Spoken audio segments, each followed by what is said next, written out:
Hello everybody, Kaventia here, but you can call me Cav. I'm here on Invictus Launch Week Day 7, and today we have many manufacturers.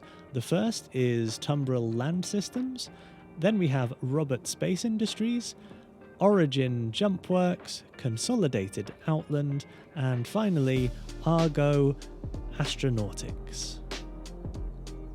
So, without further ado, hopefully our train is actually coming into park. Let's go!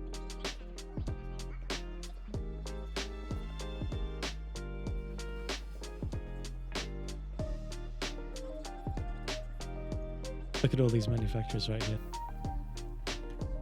Woo! Let's go! So, we have almost no frames, but we have an RSI Scorpius. This one is the Antares version. The standard Scorpius, which as you can see has a big chunky gun on top. Then we have the 4 constellations, starting off with the Andromeda, the Taurus, the Aquila, and then finally the Phoenix. The constellations are the first kind of serious multi-crew ships. They've got quite a lot of internal space. They also have a lot of cargo hauling capacity. A number of them also have a snub fighter attached to them. So if you've ever seen any of the Kruger ships, this is the vehicle that they are the snub for. They have a front elevator, which can give you access to the front half of the ship. I might get some hate for this, but I'm not a big fan of the Constellation series, and a big part of the reason why is all of this stuff that ends up being in front of your face. Even when you're sat in the pilot seat, these bars are quite often exactly where you're pointing your ship and exactly where you want to go. This variant is the Andromeda, and this is loaded with significantly more missiles. The constellations all have gimbaled size 4s, 4 of them, I believe, under the pilot's control, so that does give it significant firepower. However, their maneuverability means that it's often quite difficult to get those shots on target. We have some bunks, a little dark in here. And then we have the cargo area. Oh, thank you, got some lights on. And then finally, in the rear, we have a small section of additional storage. And finally, we have access to the snub fighter. The idea is that in the event that this ship gets damaged beyond repair, you can take the snub fighter out as an escape pod that also has weapons. Alternatively, one of the crew can use it to help defend the ship. The Constellation Taurus swaps out the additional missiles for a significant increase in cargo capacity. This next one here with the slightly rounder front viewing area is the Constellation Aquila. This is the exploration variant, and it swaps out what is normally the top turret for a scanning station. The interiors of these ships is largely the same, with the exception of this one, the Constellation Phoenix. If I can ever find the button. The rear section of the ship, apart from being quite dark, is largely the same across all of the designs. At first glance, the Constellation Phoenix looks very much the same, a kind of dark and heavily functional area, especially the cargo bay. However, this story changes as soon as you enter the upper floor. RSI decided to deck the Phoenix out with significantly larger windows on the outside with visibility, master bedrooms, plenty of internal space, a fish tank with a little ship in it. Is that a little ship in it? Looks like a little ship. Of course, a bar, and this may look familiar, as a very similar looking bar was created for the purpose of the STAR-Citizen Live shows. It's nice to have a dining table with a view, and the other side is capable of seating 6 passengers exceptionally comfortably in the event that you wanted to run some luxury tours. Even the smaller bedrooms have a fish tank, but as you move to the front of the ship, it starts to become very familiar looking. And once again, Despite this being a luxury vehicle, you're greeted with these unsightly struts. Moving on. This ship here is the RSI Mantis. This ship is designed specifically to take people out of quantum travel. The RSI Scorpius, apart from being very popular with all of these people who aren't looking at it, it's by far one of the most capable two-person fighters. The pilot has access to 16, and the gunner has access to a single turret with 4 size 3 weapons. The turret has pretty good visibility and can change between 2 positions, top or rear. And this version is the Scorpius Antares. This has essentially the same functionality from a single player perspective. However, the rear turret, which made the Scorpius so formidable, has been replaced with a quantum dampener and a quantum jammer. This is the RSI Aurora LN. It's essentially the same as the Aurora, but it's kitted out with a bit more missile power and firepower. This little chunker is the Ursa Rover. It has internal space for some boxes or some seats for friends, and the pilot can also control the guns on the roof. This, however, is the much more glamorous RSI Lynx. Renting. This ship is designed so that you can travel around in a little bit of luxury. 2 seats up front, a significantly better view out of it than its more functional brother. A little cabinet which is full of all of the components. Gun racks, an ice bucket for your champagne, 2 exceptionally comfy seats, and a nice view from out the back and lesser view out of the side windows. This ship is designed for the luxury experience and comes equipped with some little MFDs so that you can keep an eye on your stocks. Nice. There's more people trapped in this pit every time I pass here. Looks like this next room is a combination of Consolidated Outlands, Origin, and Argo. So let's have a look. So these are Mustang Deltas. These are the slightly more militarized version. That looks kind of like snake skin or crocodile skin or something. That's actually kind of cool. Anyway, these are the slightly more militarized version of the Mustang. This hall feels pretty empty with 3 brands in here, but this is because they have chose only to showcase the military versions of these ships. This ship here is one of the 300 series. This is the military variant, known as the 325A. Unlike the other variants of the 300 series, this one swaps out either the tractor beam of the 315 or the size 3 on the nose of the other variants for a size 4, but it doesn't really compare to the other light and medium fighters, especially when it comes to in-atmosphere maneuverability.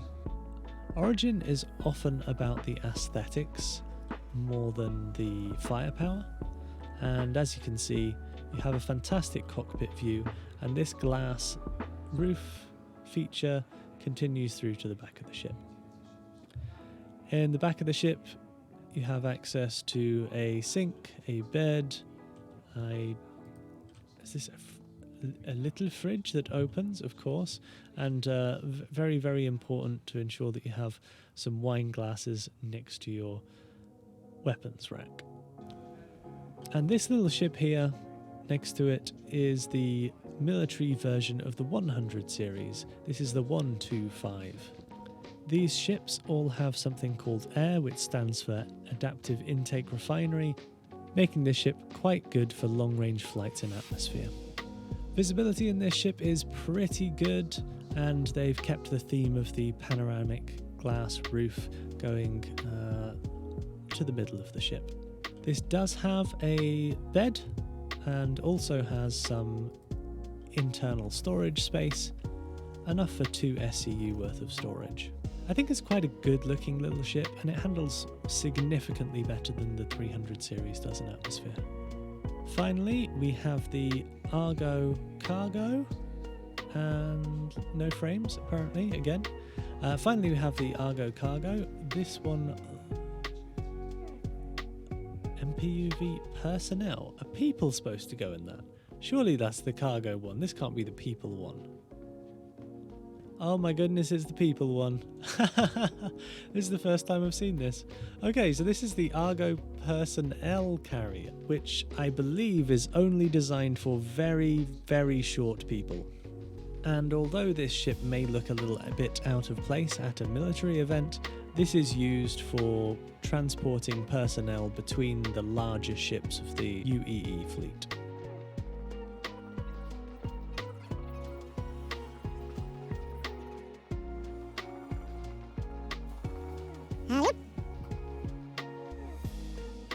And this appears to be the Tumbril floor. First of all, we have the Tumbril Nova. This is a heavy duty tank. So the RN is the reconnaissance, and as you can see, it's got a satellite dish on top. The TR has a Gatling gun on the back. The AA has some anti-air missiles attached to it. And then the MT is just better. I mean, it's got the anti-air and it's got a big gun on it. I mean, what more do you want? Let's wrap this up with the hologram room. This ship here is the Argo SRV. This has been in development and almost done for quite some time, and this is the tugboat ship that's going to be responsible for pulling large ships into and out of atmosphere, potentially collecting damaged ships, and maybe in the future asteroids. Oh my goodness, this is probably one of my favourite ships. This ship behind me is perhaps one of the most amazing ships in the game. I love this ship. It is the RSI Polaris. This is a capital ship. It's one of the smallest capital ships, and it's designed for military operations. It has a large hangar. I say large, it's one of the largest hangars that's available in ships so far. It has a significant amount of size 10 torpedoes. It has a brig. It has internal storage, space for land vehicles. It is going to be a phenomenal ship. It's also known as a capital ship killer, as it's slightly smaller, more nimble, and has a significant amount of firepower to get in, shoot, and get out. This ship here is the RSI Perseus. This is significantly shorter than the Polaris. This has huge dual size 7 weapons. I think it's a really good looking ship, but it is exceptionally expensive when you consider it's only slightly larger than a 600i. These are Tumbril Rangers and apparently phase through human bodies, which is interesting. And it's essentially a bike with guns, because military. Then finally we have a Tumbril Storm. This tank currently in concept and was announced at this event. This is quite a lot smaller than the other tank that we saw, and is designed for a single person to sit in here, I believe.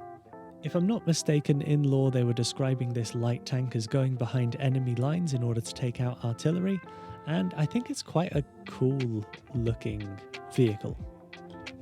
But it is a lot wider than I was initially expecting. Then finally we have the Origin G12A. Not a very nice name.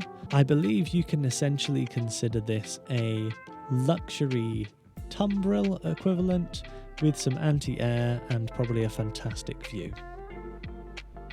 So what do you think? Is there anything here that you're going to be renting over the next couple of days? For me personally, I'm going to be renting a Scorpius. And maybe a Constellation Phoenix. Thank you everybody for watching, and if you found this useful, please give a like and subscribe. Have a wonderful evening everybody. Bye bye!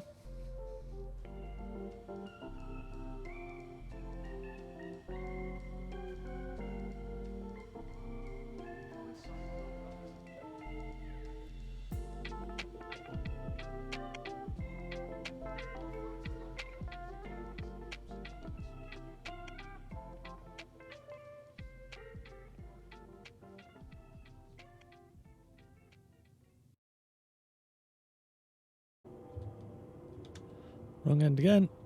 You thought I would have learnt by now, but I haven't.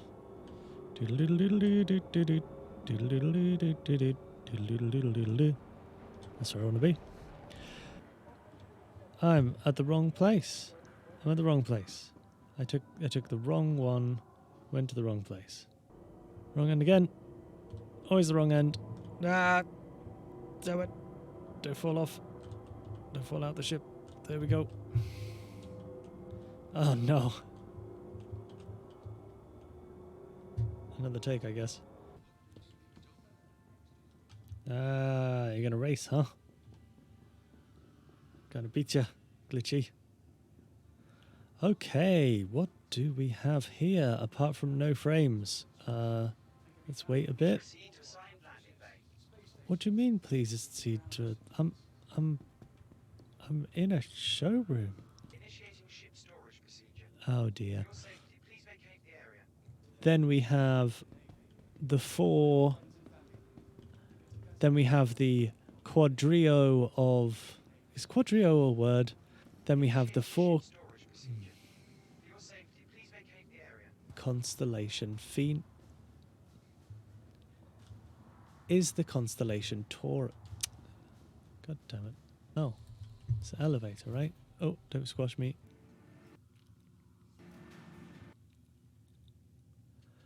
And that's a crash to desktop.